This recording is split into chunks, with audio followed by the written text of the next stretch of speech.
حضرت جنید بغدادی رحمتullah تعالی علیہ تقریر کر رہے تھے تو ایک شرابی پہ اثر ہو گیا، دوڑا ہوا آیا، کہنے لگا حضور ہر روز شراب پی ہے، 40 سال ہو گئے شراب پیتے، آپ کی باتیں دل کو لگ گئی ہیں، لیکن آج توبہ کروں گا تو اللہ معاف کر دے گا۔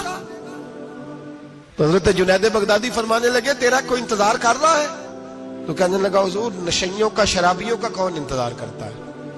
کچھ زمانہ اماں انتظار کرتی تھی، اب سمجھ گئی وہ نہیں آئے گا۔ کون انتظار کرتا ہے؟ سمجھ گئی وہ نہیں آئے گا۔ کچھ عرصہ بیوی نے انتظار کیا، سمجھ گئی کسی نالی میں پڑا ہوگا، نہیں آئے گا۔